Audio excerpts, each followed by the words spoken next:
बड़ी खबर का रुख कर रहे हैं राजधानी जयपुर से, जहां इंटेलिजेंस ब्यूरो का एक फर्जी डीवाईएसपी गिरफ्तार किया गया है। श्रीनिवास राव चौबे को पुलिस ने गिरफ्तार किया। आरोपी जो है दिल्ली का रहने वाला है। रामनगरिया इलाके में किराए का फ्लैट लेकर यह आरोपी अब तक रह रहा था। सरकारी नौकरी लगवाने का झांसा देकर ठगी की वारदात आरोपी के द्वारा की जाती थी। आरोपी से भारत सरकार नेम प्लेट लगी हुई एक गाड़ी भी पुलिस ने यहां पर जब्त की है। तस्वीरें आप जयपुर से देख पा रहे हैं।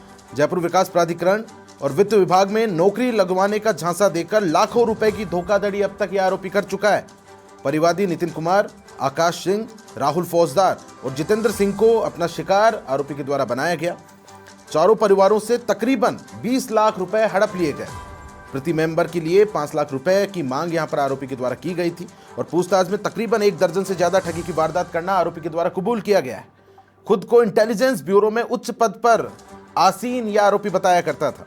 मालवीय नगर एसीपी आदित्य पूनिया को इसकी शिकायत मिली थी और आदित्य पूनिया ने रंगे हाथों भारत सरकार लिखी हुई गाड़ी के साथ आरोपी को धर दबोचा है।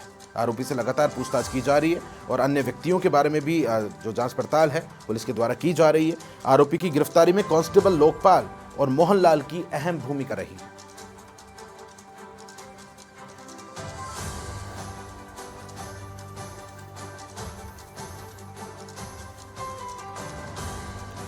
संवाददाता यादवेंद्र अधिक जानकारी के साथ जुड़ गए हैं। यादवेंद्र, इंटेलिजेंस ब्यूरो में एक फर्जी डीवाईएसपी के तौर पर काबिज खुद को एक आरोपी बताता था, पुलिस के द्वारा धर दबोचा गया है। अधिक जानकारी चाहूंगा।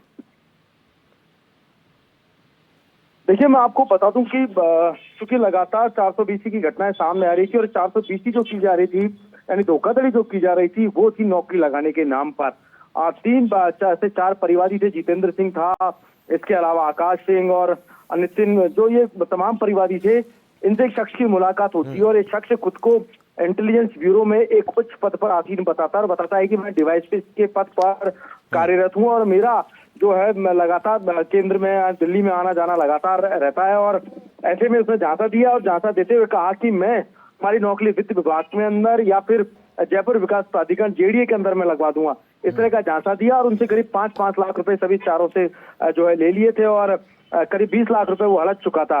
लेकिन जब परिवादी को पता लगा कि उनके साथ धोखाधड़ी हुई है, जो शख्स जिसने नौकरी लगाने का झांसा दिया, यह शख्स चूंकि झांसा दे रहा था और लगातार धोखाधड़ी कर रहा था, तो इसी कड़ी में एक शिकायत जो है एसीपी जो है मालवीय नगर के आदित्य पूनिया, उनको शिकायत की गई और उसके बाद जो है इन्वेस्टिगेशन शुरू होती है और उसके बाद खुद आदित्य पूनिया ने अपनी टीम के साथ मिलकर डीवाईएसपी जो खुद को बताता था इंटेलिजेंस ब्यूरो में, श्रीनिवास चौबे, इस शख्स को जो है दबोच लिया और मैं उस गाड़ी के दबोचा है जो जिस पर लिखा हुआ था भारत सरकार।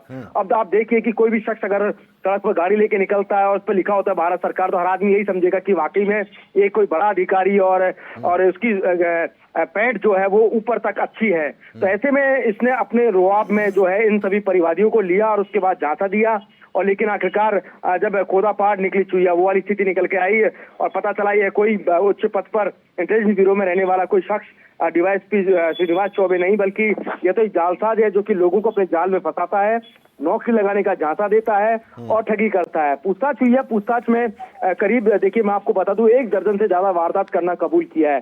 4 परिवादी तो सामने ही हैं जिनका मालवीय नगर में मुकदमा दर्ज हुआ है और एसीपी आदित्य पूनिया ने जब इसको दबोचा तो पता चला कि ये केवल 1 या 2 नहीं, 5 नहीं, बल्कि 1 दर्जन से ज्यादा लोगों को अपनी ठगी का शिकार बना चुका है। और चूंकि मूल रूप से दिल्ली का रहने वाला है, लेकिन जयपुर के रामनगरी इलाके के अंदर इसने एक फ्लैट ले रखा था किराए पर और उसी फ्लैट पर आता जाता, बातचीत करता, अपनी शान और शौकत दिखाता और उसके बाद लोगों को अपने रुआब में लेता और उसके बाद उनके साथ धोखाधड़ी करता। बहरहाल इसे पूछताछ की जा रही है। पूछताछ के बाद में हो सकता है कि और भी अन्य, अब जब आज गिरफ्तारी हुई है तो हो सकता है और भी लोग निकल करके सामने आए, क्योंकि जब कल हो सकता है आज टीवी पर खबरें टेलीकास्ट हो रही हैं, अखबारों में जब खबरें प्रकाशित होंगी, हो सकता है ये संख्या जो है, जो हम 1 दर्जन बता रहे हैं, ये संख्या आगे तक भी बढ़े। तो एक बड़ा जालसाज जो है वो पुलिस की गिरफ्त में आया, बड़े चंगुल में आया है। यादवेंद्र, आप बने रहिए मेरे साथ, मैं फिर से रुक करूंगा। आपका बहुत शुक्रिया तमाम जानकारी साझा करने के लिए।